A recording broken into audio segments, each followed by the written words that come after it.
Gerai, Danieliau, kada yra būtina atlikti kadastrinius matavimus? Nu, čia dažnai yra užduodamas šitas klausimas, dažnai žmonės kreipiasi arba skambina mums, prašo tos konsultacijos, tai sako vis dėlto, nu tai kada čia būtina atlikti tos kadastrinius matavimus. Tai visų pirma, gal prieš tą klausimą norėčiau pasakyti vat, ir žiūrovam, ir jum, kad yra labai tokia Lietuvoje gera programėlė, yra Regija LT. Jūs užeinat Mylim, žinom. jūs užeinat į tą svetainę, paspaudžiat savo sklypo tą buvimo vietą ir paspaudžiat ten tą legendą, ten galite pasižiūrėti, kad yra nekilnojamo turto sklypo ten tos ribos.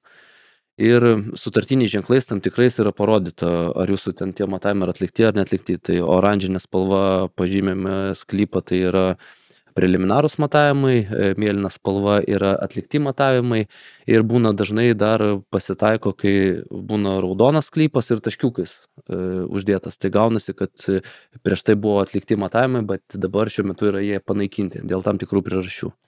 Tai vat, jo, grįžtame dabar tada prie to klausimo, kada būtina atlikti tos kadastrinius matavimus. Šiaip pagrindė, tai tos kadastrinius matavimus reikėtų būti visada jos padarius, nes nežinia, kokios gali būti situacijos. Pavyzdžiui, jeigu turite turtą, su kurio kažką norite daryti, pavyzdžiui, jeigu jūs norite parduoti sklypą, tai yra būtini kadastriniai matavimai, ypač, kaip vadinama, namų valdos sklypai, be jų jūs nieko negalėsit padaryti.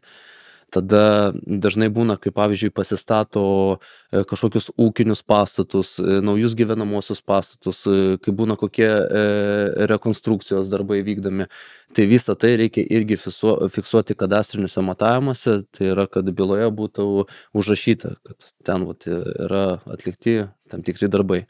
Tada dažniausiai būna dar situacijų tokių, kai nėra tikslių matavimų ir turite kokį nors negerą kaimyną, kuris sako, žiūrėk, sako, prieš 20 metų pas man ten buvo stulpelis ten ir toj vietoj, sako, tu paimi perkaliai.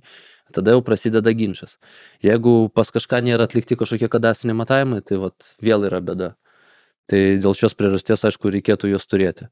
Tai taip pat, kai norite išsiimti kažkokius statybos leidimus, kažkokius projektavimo darbus, tai visada turi būti atliekami kadastriniai matavimai. Nu taip pat mes parduodam butą, namą, sakau, sieną nugriovė ir tipo parduodam. Aš iškart matau, kad neatitinka. Ir jeigu klientai ten aiškina, oi, tai mes tokį pirkom. Nu tai taip, pirko prieš kažkiek metų, tada praleido notaras, tai, bet dabar jau nepraleidžia. Tai tada reikia kreiptis į Danielių ir Danielius padės atnaujinti tą bylutę. Taip.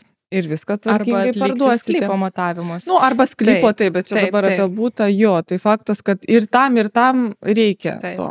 Tai bet kokiu atveju dabar tokiais laikais gyvenam, kur turi būti viskas tikslu ir tvarka turi būti.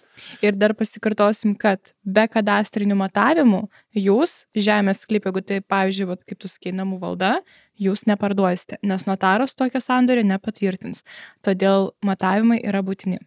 O jeigu jums reikia atlikti matavimus ar pasikonsultuoti, tai mes paliekam Danieliaus kontaktus aprašyme ir jūs galite jį kreiptis.